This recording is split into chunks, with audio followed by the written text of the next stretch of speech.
പത്തരമാറ്റിൻ്റെ പുതിയൊരു എപ്പിസോഡിലേക്ക് എല്ലാവർക്കും സ്വാഗതം. മുത്തശ്ശിയോട് പറയുകയാണ്, വസുന്ധരി നമുക്ക് നയനമോളെ ഒന്ന് കണ്ടിട്ട് വരാം. ഈ അവസ്ഥയിൽ നമ്മുടെ നയനമോളെ കാണുക എന്നത് വളരെ ബുദ്ധിമുട്ടുള്ള കാര്യമാണ്. എന്നാലും നമുക്ക് നമ്മുടെ മോളെ കാണാതിരിക്കാൻ പറ്റുമോ എന്നൊക്കെ മുത്തശ്ശൻ പറയുമ്പോൾ, എനിക്ക് ഇദ്ദേഹത്തെ പോലെ തന്നെ മോളെ കാണണമെന്ന് നല്ല ആഗ്രഹമുണ്ട്. നമുക്കിന്ന് എന്തായാലും മോളെ കാണാൻ പോകാം എന്ന് പറഞ്ഞുകൊണ്ട് മുത്തശ്ശിയും കൂടി താഴോട്ട് ഇറങ്ങുകയാണ്. മുത്തശ്ശന്റെയും മുത്തശ്ശിയുടെയും വരവ് കണ്ട് ജലജ ചോദിക്കുന്നുണ്ട്, അല്ല അച്ഛനും അമ്മയും ഇത് എങ്ങോട്ടാ? ഞങ്ങൾ ഹോസ്പിറ്റലിലേക്കാണ്. ദേവിയാനിയെ വാർഡിലേക്ക് മാറ്റിയല്ലോ, ഒന്ന് കണ്ടിട്ട് വരാമെന്ന് കരുതി. അത് കേട്ട് ജലജ പറയുന്നുണ്ട്, അച്ഛാ ഞാനും കൂടി ഒന്ന് വന്നോട്ടെ. ഈ 2 ദിവസം മുമ്പ് പോയി കണ്ടതല്ലേ, പിന്നെ എന്തിനാണ് വരുന്നത്? അത് ഏട്ടത്തി ഹോസ്പിറ്റലിൽ കിടക്കുമ്പോഴല്ലേ, അപ്പോൾ ഒന്ന് സംസാരിക്കാൻ പോലും പറ്റിയില്ല. ഇപ്പോൾ വാർഡിലേക്ക് മാറ്റിയത് കൊണ്ട് തന്നെ ഏട്ടത്തിയോട് കുറച്ചു നേരം സംസാരിച്ചിരിക്കാം എന്നൊക്കെ പറയുന്നുണ്ട് ജലജ. അത് കേട്ട് മുത്തശ്ശി പറയുന്നുണ്ട്, നീ ഞങ്ങളുടെ കൂടെ വരണ്ട. നിന്നെ കണ്ടാൽ ദേവ്യാനിക്ക് അസുഖം കൂടുകയുള്ളൂ. എന്തിനാണ് അച്ഛൻ ഇങ്ങനെയൊക്കെ പറയുന്നത്? ഞാൻ അങ്ങനെയുള്ള സംസാരമൊന്നും സംസാരിക്കില്ല. കാരണം ഏട്ടത്തിക്ക് വയ്യാത്തത് എനിക്ക് അറിയാമല്ലോ. അത് കേട്ട് മുത്തശ്ശൻ പറയുന്നുണ്ട്, ജലജി ഒരുപാട് വണ്ടി ഇവിടെയുണ്ട്. അതിലേതെങ്കിലും ഒന്നിന് കയറി നിനക്ക് ദേവ്യാനിയെ കാണാൻ പോകാം. നിങ്ങൾക്കാണെങ്കിൽ ദേവ്യാനിയെ മാത്രം കണ്ടാൽ പോരാ, വേറെ ഒരാളെയും കൂടി കാണാനുണ്ട്. അതുകൊണ്ട് കുറച്ച് വൈകിയേ വരും. അതങ്ങ് ആദ്യമേ പറഞ്ഞാൽ പോരായിരുന്നോ? പറഞ്ഞിട്ടും കാര്യമില്ലല്ലോ, നിനക്ക് മനസ്സിലാവില്ലല്ലോ എന്നൊക്കെ മുത്തശ്ശനും പറയുന്നുണ്ട്. ഇനിയിപ്പോൾ നിങ്ങൾ ആ നയനെ കാണാൻ വേണ്ടി പോവുകയാണോ? ജലജെ നിനക്ക് കുറച്ച് കൂടുന്നുണ്ട് എന്നൊക്കെ മുത്തശ്ശി ദേഷ്യത്തോടെ പറയുകയാണ്.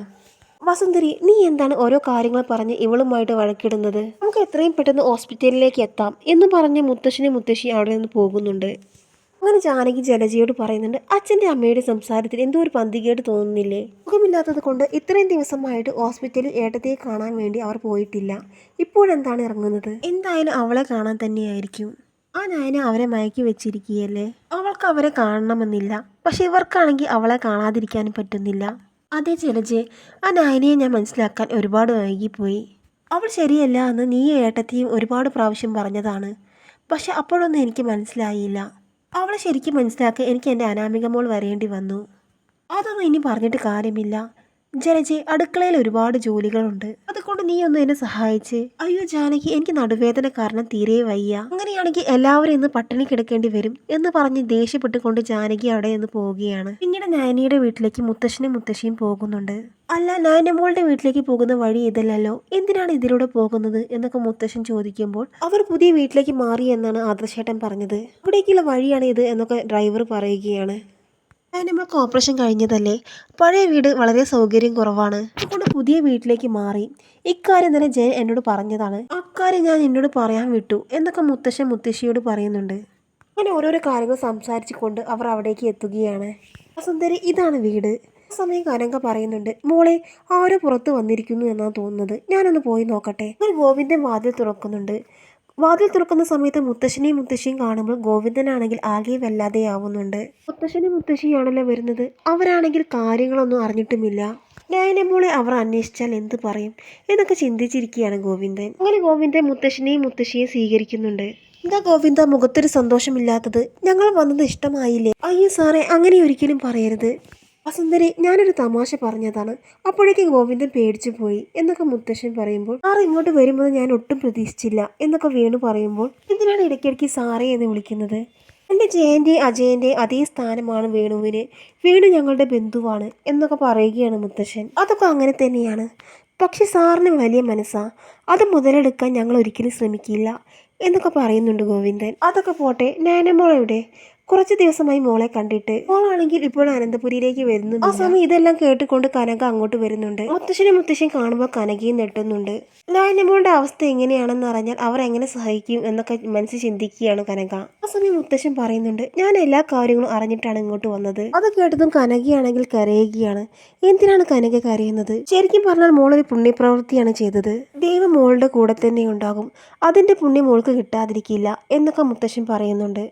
സന്തോഷിക്കുമായിരുന്നു ദേവയാനി മോളെ അംഗീകരിച്ചിരുന്നെങ്കിൽ. മോളുടെ അമ്മായിയമ്മ ഇക്കാര്യമൊന്നും അറിയുന്നുമില്ല, മോളെ കൂടുതൽ വെറുക്കുകയാണ് എന്നൊക്കെ പറഞ്ഞ് കരയുകയാണ് കനക. നീ അതൊന്നും ഓർത്ത് വിഷമിക്കേണ്ട, എല്ലാം ശരിയാവും. ദേവയാനിയുടെ അസുഖം ഭേദപ്പെട്ട് കഴിഞ്ഞാൽ എല്ലാ കാര്യങ്ങളും തുറന്നു പറയാം. അതോടുകൂടി അമ്മായിയമ്മ മരുമകളെ സ്നേഹിക്കും. അല്ല, നയനമോളയുടെ റൂമിലുണ്ട്. അങ്ങനെ മുത്തശ്ശിയും റൂമിലേക്ക് കടക്കുകയാണ്. സമയം നയനയാണെങ്കിൽ നല്ല ഉറക്കത്തിലാണ്. മോളെ ആരൊക്കെയാണ് വന്നിരിക്കുന്നത് നോക്കിയേ. കനകെ, മോൾ ഉറങ്ങുകയാണെങ്കിൽ ഉറങ്ങിക്കോട്ടെ, ഞങ്ങൾ മോളെ ഒന്ന് കാണാൻ വേണ്ടി മാത്രം വന്നതാണ്. മുത്തശ്ശിയുടെ ശബ്ദം കേട്ട് ഞാൻ നെട്ടി ഉണരുന്നുണ്ട്. ആ സമയം ഗോവിന്ദൻ പറയുന്നുണ്ട്, മോളെ ഇത് ആരൊക്കെയാണ് വന്നിരിക്കുന്നത് നോക്കിയേ. അങ്ങനെ മുത്തശ്ശിയും കാണുമ്പോൾ ഞാൻ എഴുന്നേൽക്കാൻ നോക്കുമ്പോൾ പറ്റുന്നില്ല. സാറേ, മോൾക്ക് ഒറ്റയ്ക്ക് എഴുന്നേൽക്കാൻ പറ്റില്ല, ആരെയെങ്കിലും സഹായം വേണം എന്നൊക്കെ ഗോവിന്ദൻ പറയുകയാണ്. കേൾക്കുമ്പോൾ മുത്തശ്ശിക്കും വലിയ വിഷമമാവുന്നുണ്ട്. എന്തായാലും പുറത്തിരിക്കാം എന്ന് പറഞ്ഞുകൊണ്ട് മുത്തശ്ശിയും പുറത്തേക്ക് പോകാൻ ഒരുങ്ങുമ്പോൾ മുത്തശ്ശിയോട് ഇക്കാര്യം ആരാണ് പറഞ്ഞത്? മോളെ ആര് പറഞ്ഞിട്ടില്ലെങ്കിലും ഞങ്ങളുടെ മോള് ഇങ്ങനൊരു അവസ്ഥയിൽ ഇരിക്കുമ്പോൾ ഞങ്ങൾ അറിയാതിരിക്കുമോ? ആ സമയം മുത്തശ്ശി ചോദിക്കുന്നുണ്ട്, ഗോവിന്ദ, ഞാൻ മോളെ നോക്കാൻ നിനക്ക് വല്ല ബുദ്ധിമുട്ടുമുണ്ട്? എന്തെങ്കിലും പ്രയാസമുണ്ടെങ്കിൽ ഞങ്ങളോട് പറയണം. ഞങ്ങൾക്ക് അങ്ങനെ ഒരു ബുദ്ധിമുട്ടേ ഇല്ല. പോരാത്തതിന് ആദർശ്മാൻ എല്ലാം കണ്ടറിഞ്ഞ് ചെയ്യുന്നുണ്ട്. ഞങ്ങൾക്കൊന്ന് സഹായിക്കാൻ മാത്രം നിന്നാൽ മതി. ആ സമയം നയന ചോദിക്കുന്നുണ്ട്, മുത്തശ്ശ മരുന്നെല്ലാം സമയത്തിനെടുത്ത് കഴിക്കുന്നില്ലേ? അവൾ വയ്യാതെ കിടക്കുമ്പോഴും അച്ഛൻ്റെ കാര്യങ്ങളെല്ലാം അന്വേഷിക്കുന്നുണ്ടല്ലോ, അതിന് വലുത് എന്താണ് വേണ്ടത് മോളെ? മുത്തശ്ശ സമയത്തിന് മരുന്നെല്ലാം എടുത്ത് കഴിക്കണം. അതെല്ലാം ഞാൻ സമയത്തിനെടുത്ത് കഴിക്കുന്നുണ്ട് മോളെ. ആ സമയം മുത്തശ്ശി പറയുന്നുണ്ട്, മോളെ കാണാഞ്ഞിട്ട് എനിക്ക് മുത്തശ്ശിന് വല്ലാത്തൊരു വിഷമമായിരുന്നു. മോളെ ഇങ്ങനെ ഒരു അവസ്ഥയിൽ കാണുമെന്ന് ഞങ്ങൾ ഒരിക്കലും കരുതിയില്ല. മോളെ ദേവിയാനി എപ്പോഴെങ്കിലും മനസ്സിലാക്കും എന്നൊക്കെ പറഞ്ഞ് മുത്തശ്ശി കരയുന്നുണ്ട്. ആ സമയം മുത്തശ്ശൻ പറയുകയാണ്, ഞാനെ മോളെ, ഞങ്ങൾ ഇപ്പോൾ തന്നെ ഇറങ്ങുകയാണ്. ഞങ്ങൾ ഇങ്ങോട്ട് വരുമ്പോൾ തന്നെ ജലജയ്ക്കും ജാനകിക്കും എന്തൊക്കെയോ സംശയങ്ങൾ തോന്നിയതാണ്. ഇങ്ങോട്ടാണ് പോകുന്നത് എന്ന് ചോദിച്ചെങ്കിലും ഞങ്ങൾ വ്യക്തമായിട്ട് മറുപടി ഒന്നും കൊടുത്തിട്ടില്ല. എന്തായാലും പോകുമ്പോൾ ദേവയാനിയെ ഒന്ന് കാണണം. ഗോവിന്ദ, ഞങ്ങൾ പോവുകയാണ്. ഇടയ്ക്ക് നിങ്ങൾ അങ്ങോട്ടും വരണം. നയനമോൾ ഇവിടെയാണെങ്കിലും നവ്യമോൾ അവിടെ ഉണ്ടല്ലോ, ഇടയ്ക്കൊക്കെ അങ്ങോട്ട് ഇറങ്ങ് എന്നൊക്കെ മുത്തശ്ശൻ പറയുമ്പോൾ അത് കേട്ട് ഗോവിന്ദൻ പറയുന്നുണ്ട്, സാറേ, നവ്യമോൾ എന്തെങ്കിലും ആപത്ത് ഇപ്പോൾ ഉണ്ടാക്കി വെക്കാറുണ്ടോ? ഒരിക്കലുമില്ല. നവ്യമോൾക്ക് ഇപ്പോൾ നല്ല മാറ്റമാണ് അല്ലേ വസുന്ധരെ? അതെ ഗോവിന്ദ, നവ്യമോൾ ഇത്ര പെട്ടെന്ന് മാറുമെന്ന് ഞങ്ങൾ ഒരിക്കലും കരുതിയില്ല. നവ്യമോൾക്ക് ഇപ്പോൾ നയനമോളൊക്കെ വലിയ കാര്യമാണ്. ഇടയ്ക്ക് ഞങ്ങളോട് തിരക്കും, മോളെ വിളിച്ചിട്ട് കിട്ടിയോ എന്ന്. ഈ വിവരമൊന്നും നവ്യയോട് പറഞ്ഞിട്ടില്ല അല്ലേ? പറഞ്ഞിട്ടില്ല. പറഞ്ഞു കഴിഞ്ഞാൽ അവൾ ആരോടെങ്കിലും പറയുമോ എന്ന പേടിയാണ് ഞങ്ങൾക്ക്. നവ്യമോൾ ഇപ്പോൾ പഴയതുപോലെയല്ല, വലിയ മാറ്റമാണ് ഇപ്പോൾ മോൾക്കുണ്ടായത്. ആ സമയത്താണ് നന്ദു അങ്ങോട്ട് വരുന്നത്. ആഹാ, മോൾ ഇവിടെ ഉണ്ടായിരുന്നോ? മോൾ എവിടെ പോയി എന്ന് ആലോചിച്ച് നിൽക്കുകയായിരുന്നു ഞാൻ. ആ സമയത്താണ് മോൾ ഇങ്ങോട്ട് വരുന്നത്. മോൾ ഇങ്ങോട്ട് വന്നേ. മോളെ ഒരുപാട് കുറ്റപ്പെടുത്തുന്നുണ്ടല്ലേ അനന്തപുരിയിലെ സ്ത്രീകൾ. വിവരമില്ലാഞ്ഞിട്ടാണ് അവരിങ്ങനെയൊക്കെ പറയുന്നത്. മോൾ കാര്യമാക്കേണ്ട. ഇത് കേട്ട് മുത്തശ്ശിയും പറയുന്നുണ്ട്, ഈ കുട്ടി നമ്മുടെ വീട്ടിലെ മരുമകളായി വരേണ്ടതായിരുന്നു.